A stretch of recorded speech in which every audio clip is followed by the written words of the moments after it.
오늘 함께 보실 말씀은 고린도후서 11장 2절에서 3절까지 말씀입니다. 고린도후서 11장 2절 3절 말씀입니다. 우리 함께 한 목소리로 읽도록 하겠습니다. 함께 읽겠습니다. 시작. 나는 하나님께서 보여주신 열렬한 관심으로 여러분을 두고 몹시 마음을 씁니다. 나는 여러분을 순결한 처녀로 그리스도께 드리려고 여러분을 한 분 남편 되실 그리스도와 약혼시켰습니다. 그러나 내가 두려워하는 것은 뱀이 그 간사한 꾀로 하와를 속인 것과 같이 여러분의 생각이 부패해서 여러분이 그리스도께 대한 진실함과 순결함을 저버리게 되지나 않을까 하는 것입니다. 아멘. 오늘 고린도후서 8번째 시간입니다. 이제 두 번만 더 하면 고린도 전후서를 우리가 마치고 수요일 날 이사야서 말씀을 함께 보고자 합니다. 오늘 아예 저희 청년들이 전멸했는데 오늘은 전멸하지 않기를 바랬습니다. 왜냐하면 오늘 전멸한 청년들을 향한 소위 이제 저격 설교가 될 가능성이 커서 나오면 그래도 마음에 평안함이 있을 텐데 안 나오는 바람에, 하지만 또 이것마저도 듣지 않을 가능성이 커서 그들에게 저격을 했으나 쏘여지지 않을 가능성이 있습니다. 아무튼 오늘 본문은 이제 바울이 스스로의 사도직을 변호하고 또 자신의 사역에 관해 이야기함과 동시에 반대편에 있었던 거짓 사도들에게 넘어간 또 성도들에 관해서 이야기하는 본문입니다. 오늘 전체적인 이 이야기를 통해서 우리는 성도들의 입장으로서 바울이 성도들에게 전한 이 이야기를 성도들의 입장에서 우리가 어떻게 거짓 진리에 빠지지 않을 것인가에 관한 이야기를 함께 나눠보고자 합니다. 11장 2절에 보면 자신이 몹시 바울이 성도들을 향해서 마음을 쓰고 있음을 이야기하게 됩니다. 그래서 10장에 보면 어떤 내용이 펼쳐지냐면 성도들이 바울에게 얘기한다는 것이지요. 만나서 얘기 들을 때는 굉장히 온순한 것 같았는데 편지를 읽어보니까 매우 강경하더라. 이제 그런 얘기를 한다는 겁니다. 그리고 바울이 뭔가 왜 이렇게 우리한테 세게 얘기하지, 이런 이야기들을 하면서 바울이 스스로가 몹시 너희들에게 마음을 쓰고 있기 때문에 이렇게 얘기할 수밖에 없다라는 이야기를 하게 됩니다. 그러면서 이제 4절에 바울이 어떤 이야기를 하게 되냐면, 어떤 사람이 와서 우리가 전하지 않은 다른 예수를 전해도 여러분은 그러한 사람을 잘도 용납합니다. 여러분은 우리에게서 받지 아니한 다른 영을 잘도 받아들이고 우리에게서 받지 아니한 다른 복음을 잘도 받아들입니다. 바울이 이제 소위 빈정대는 것이지요. 뭐라고 얘기하냐면, 너희들은 내가 가르치지 않은 예수 그리스도를 잘도 받아들이고 또 우리가 전하지 않은 다른 영을 잘도 받아들인다라고 얘기하게 됩니다. 이것이 바로 성도들의 문제였습니다. 예수 그리스도에 관한 이야기를, 그 복음을 바울이 온전하게 또 강경하게 전달하였음에도 불구하고 사도들이 전하는 다른 예수 그리고 다른 영에 쉽게 넘어가는 성도들의 모습이 있었습니다. 오늘 바울이 표현한 대로 이 다른 예수 그리스도에 관하여서 성도들이 잘도 용납하고 있었다라고 기록합니다. 당시에는 특별히 영지주의라고 하는 이단이 교회를 휩쓸고 있었고, 예수 그리스도께서 성육신하지 않으셨다, 그가 지혜로 임했다라고 하는 이것을 성도들이 너무나 쉽게 받아들이고 있는 문제 가운데 있었습니다. 그래서 그 표현에 관해서 이야기하면서 바울이 이야기하기를 너희들이 다른 예수 그리스도를 너무나 쉽게 받아들인다라고 표현하는 것이죠. 성육신하지 않은 예수 그리스도에 관한 이야기를 고린도 교회가 너무나 쉽게 받아들이고 있었습니다. 왜 그들에게 그런 문제가 생겼을까요? 고린도 교회에는 왜 다른 복음이 전달되는 문제가 있었냐면, 그것은 사도들이 전했던 진짜 복음, 진짜 예수 그리스도에 관한 그 진리에 관한 믿음이 연약했기 때문입니다.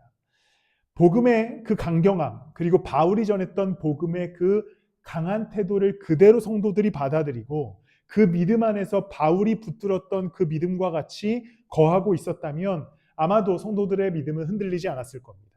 그런데 성도들의 믿음이 연약했습니다. 진리에 관한 믿음이 연약했고 예수 그리스도 십자가에 관한 그 믿음이 연약했습니다.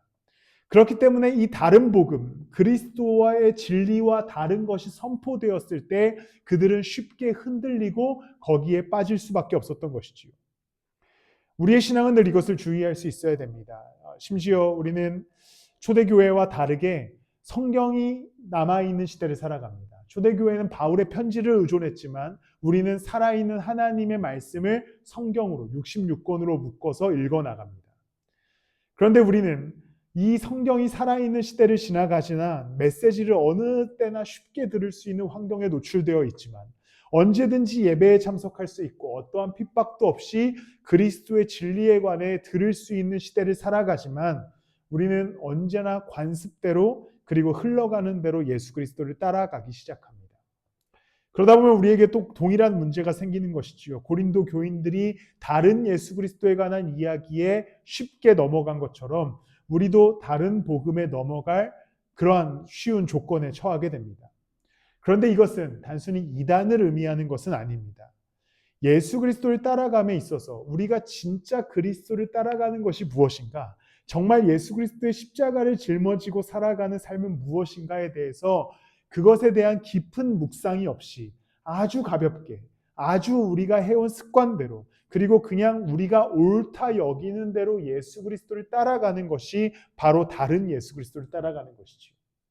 사실 그리스도를 따라간다는 것은 예수님께서 우리에게 명령하실 때에도, 또한 사도들이 교회에 명령할 때에도 굉장히 큰 헌신과 순종을 요구할 때가 있었습니다. 그리스도는 심지어 예수 따름에 대해서 어떻게 표현하냐면 각자의 십자가를 짊어지고 따라오는 것이 예수 따름이라고 얘기하죠. 스스로를 부인하는 자가 구원을 얻을 것이라고 얘기합니다. 그리스도 따름에는 굉장히 큰 가치가 있습니다. 바울도 복음서를 통해서 계속 이야기하기를 예수 그리스도를 따르는 것 자체가 그 삶의 대단한 헌신과 순종임을 이야기하는 것이지요. 그런데 그 온전한 진리, 진짜 진리가 예수님께서도 말씀하시고 성경에 기록되어 있음에도 불구하고 우리는 다른 예수 그리스도를 따라가기 시작합니다. 그 예수 그리스도는 어쩌면 우리가 만든 예수 그리스도를 따라가는 것이지요. 좀 더 편하게 신앙생활 할 수 있는 방법, 좀 더 내 삶에 안정을 줄 수 있는 예수 그리스도, 오늘 내 삶에 크게 불편함을 끼치지 않는 예수 그리스도를 만들어서 그 그리스도를 따라가기 시작합니다. 쉽게 예수 그리스도의 다른 예수에 넘어간 고린도 교인을 향한 바울의 질책이 우리에게도 들려지는 것이죠. 어떻게 그렇게 쉽게 넘어가냐라는 질문이 우리에게 들어오게 됩니다. 여러분들 혹시 진리와 이 복음에 관한 관심이 없이 그저 여러분들이 지금까지 지켜온 그 신앙의 습관, 여러분들이 만들어온 신앙의 옳음, 거기에 거하고 계시다면 우리는 이제 진짜 예수 그리스도의 진리와 뜻을 향해서 삶의 걸음을 옮겨갈 수 있어야 됩니다. 어쩌면 여러분들의 신앙을 한번 검증해야 할 필요도 있습니다. 여러분들이 따라가고 있는 그리스도, 여러분들이 믿고 있는 이 그리스도가 진짜 그리스도인지, 진짜 그리스도의 진리를 담고 있는지, 진짜 성경에 이야기하는 예수 따름을 여러분들에게 가르치고 있는지를 다시 한번 점검할 필요가 있습니다. 어떠한 검증과 점검도 없이 그냥 내가 해오던 대로, 내가 신앙의 연수가 몇 년인데, 내가 예수님을 몇 년을 믿었는데 라고 이야기하면서 지금 그 따름으로 걸어가고 있다면 혹시나 그것이 다른 예수를 따라가고 있지는 않나 우리는 고민하고 점검해 볼 필요가 있는 것이지요. 우리는 내가 따르는 예수 그리스도가, 내가 짊어지고 가는 십자가가 옳은 것인가를 늘 고민하고 검증할 수 있어야 됩니다. 바울은 성도들을 향해서 어떠한 타협 없이 강경하게 편지를 쓸 수밖에 없었다고 이야기합니다. 왜 그랬을까요? 진리를 전해야 했기 때문이었습니다. 바울이 성도들의 그 어떠함을 고려하지 않을 수밖에 없었던 이유는 예수 그리스도의 진리를 온전히 전할 수밖에 없었기 때문이죠. 만약에 바울이 고린도 교인들의 사정을 봐줄 수 있었다면 아마 그의 편지가 그렇게 강경하지 않았을 겁니다. 그래, 너네가 요즘 핍박이 있으니까 힘들구나. 야, 너네가 조금 타협할 수 있으니까 뭐 어쩔 수 없지. 이런 식으로 편지하지 않았습니다. 왜냐하면 바울이 전하는 그 진리가 예수 그리스도의 십자가에 관한 진리이고 이것은 생명이 달린 문제였고 구원이 달린 문제였기 때문에 바울은 강경하게 편지할 수밖에 없었습니다. 우리는 이 강경한 예수 그리스도의 진리로 돌아갈 수 있어야 됩니다. 우리는 진짜 복음을 쫓을 수 있어야 됩니다.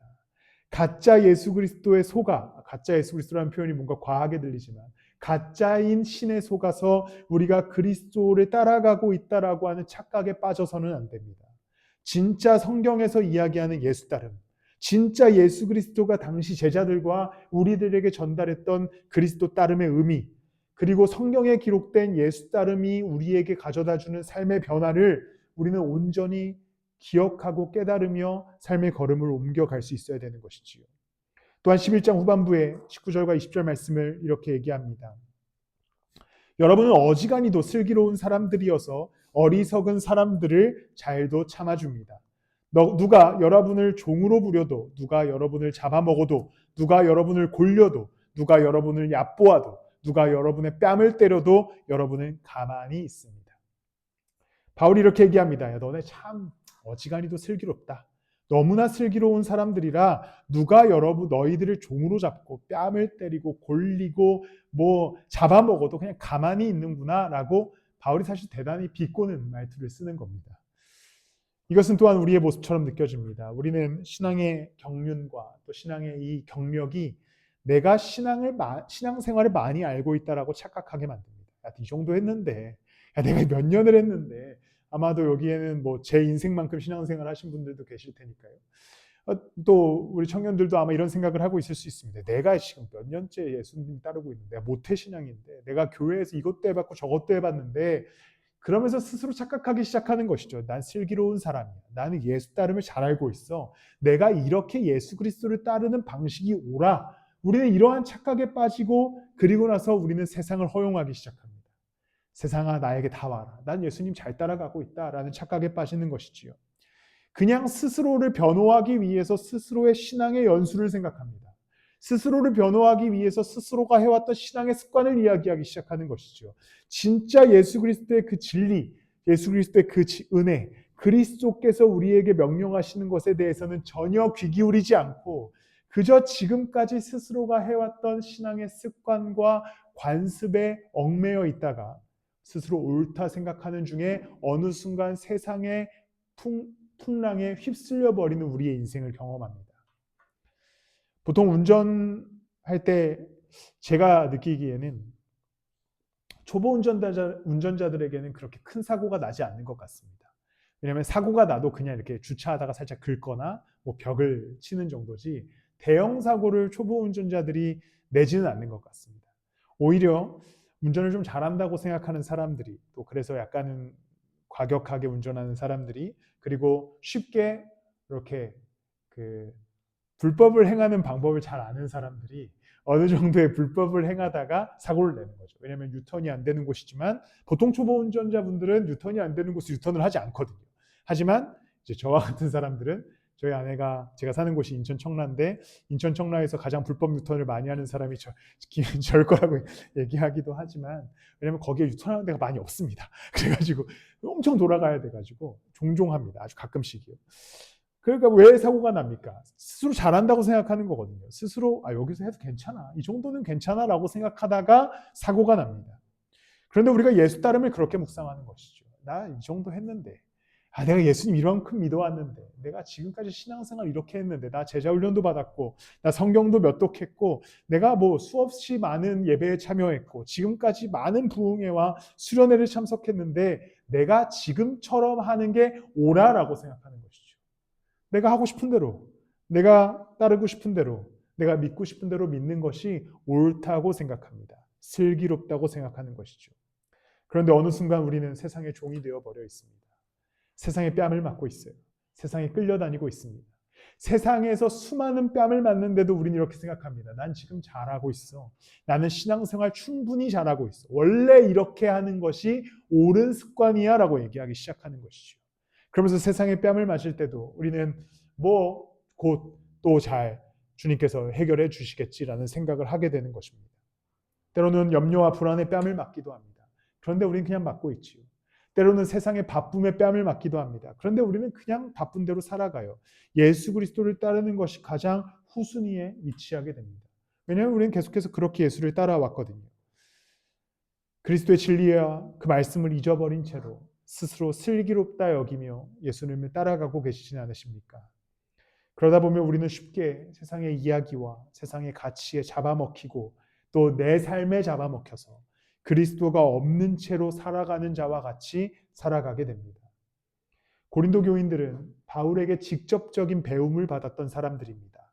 심지어 바울에게 편지도 많이 받았고 또 바울의 제자인 디도도 만났던 사람들이지요.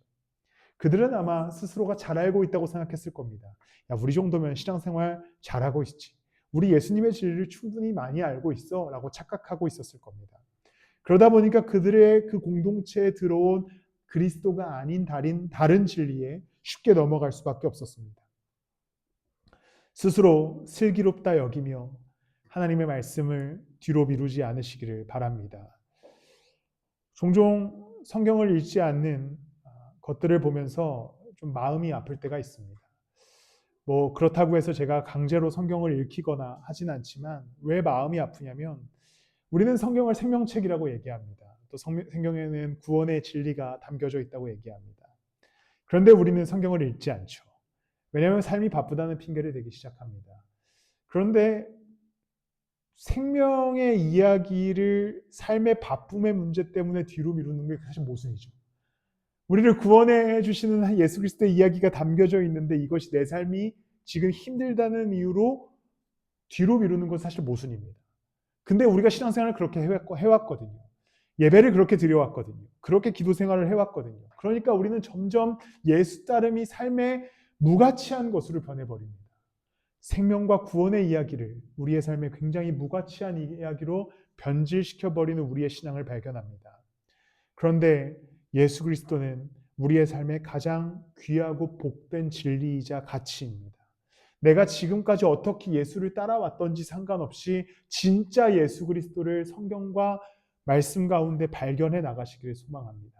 진짜 예수 따름이 무엇인지를 다시 한번 점검해 보시길 바랍니다. 그렇다면 우리는 다시 한번 예수 따름에 힘을 낼 수 있을 것이고 거기서 진짜 그리스도의 진리를 발견하게 될 줄을 믿습니다. 10장으로 돌아가면 이런 말씀이 기록됩니다. 3, 4절 말씀을 보면요. 먼저 우리가 육신을 입고 살고 있습니다만 육정을 따라서 싸우는 것은 아닙니다. 이제 그리스도인들에게 얘기하기를 우리는 육신을 입고 살아가지만 이 육정, 인간의 힘으로 살아가는 것이 아니다. 그러면서 4절에 이야기하기를 싸움에 쓰는 우리의 무기는 육체의 무기가 아니라 하나님 앞에서 견고한 요새라도 무너뜨리는 강력한 무기입니다. 우리는 궤변을 무찌르고 5절에 보면요. 하나님을 아는 지식을 가로막는 모든 교만을 쳐부수고 모든 생각을 사로잡아서 그리스도께 복종시킵니다. 우리가 갖고 있는 예수 그리스도의 진리는 그리스도 앞에 섰을 때 하나님을 아는 지식을 가로막는 모든 교만을 쳐부수고 모든 생각을 사로잡아 그리스도께 복종시키는 힘이 있습니다. 혹시 오늘의 삶이 여러분들의 인생이 여러분들이 알고 있는 지식이 가장 우선되어서 그것이 진리인 것처럼 생각되어 걸어가고 계시다면 이제 하나님을 아는 지식, 그분의 진리 앞에 겸손히 엎드려지기를 소망합니다. 예수 그리스도의 그 진리로 살아갈 때에 이 강력은 모든 것을 부수며 결국에 모든 교만을 쳐부수고 우리를 예수 그리스도 앞에 복종시키게 될 줄을 믿습니다. 그리스도의 진리는 결국 모든 문제를 이기게 하시고 우리를 굴복하게 하는 세상의 문제에서도 승리하게 하실 것입니다.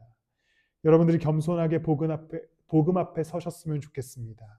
여러분들이 지금까지 쌓아왔던 경험 앞에 서지 마시고 지금까지 생각해왔던 고정관념 앞에 서지 마시고 지금까지 겪어왔던 습관 앞에 서지 마시고 진짜 예수 그리스도, 진짜 그 진리와 복음 앞에 서셔서 그리스도를 따라 걸음을 옮겨가시기를 축복합니다. 그때 여러분들을 가로막는 교만을 쳐부술 것이고 또한 여러분들이 갖고 있었던 습관을 부수셔서 예수 그리스도 앞에 우리를 복종시켜 주실 줄을 믿습니다. 그 과정 속에서 결국에 우리 교회가 그리스도의 진리 안에 성장해 나가고 또한 우리가 다시 한번 예수 따름을 회복하게 될 줄을 믿습니다. 말씀을 마무리하겠습니다. 요한계시록 12장에 보면 10절부터 이러한 어쩌면 예언, 어떻게 하면 말씀이 기록되어집니다. 그때에 내가 들으니 하늘에서 큰 음성이 이렇게 울려 나왔습니다. 이제 우리 하나님의 구원과 권능과 나라가 이루어지고 하나님이 세우신 그리스도의 권세가 나타났다. 우리의 동료들을 헐뜯는 자, 우리 하나님 앞에서 밤낮으로 그들을 헐뜯는 자가 내쫓겼다. 이제 10절에서 얘기하기를 예수 그리스도 그 은혜와 그분의 영광 받으심으로 말미암아 하나님이 세우신 그리스도의 권세가 나타났을 때 우리의 동료들을 헐뜯는, 즉 그리스도를 따르는 헐뜯는 자들이 하나님 앞에 내쫓겼다라고 얘기합니다. 이것은 예수 그리스도의 그 권능으로 말미암아 우리의 사망과 죽음이 내쫓김을 당함을 보여주게 됩니다. 그리고서는 그 안에서 자유를 얻는 성도들의 모습이 등장하는 것이지요. 그러면서 11절에 이어서 이렇게 기록됩니다. 우리의 동료들은 어린 양이 흘린 피와 자기들이 증언한 말씀을 힘입어서 그 악마를 이겨냈다. 그들은 죽기까지 목숨을 아끼지 않았다. 이제 예수 그리스도의 십자가와 그분의 피 흘리심으로 말미암아 죽음을 이기고 승리한 자들의 이야기가 기록되어집니다. 예수 그리스도는 이러한 힘이 있는 진리를 갖고 있습니다. 예수 그리스도는 모든 강력을 부술 힘을 갖고 있습니다. 우리의 삶의 문제를 해결하시고 우리에게 승리를 주실 줄을 믿습니다.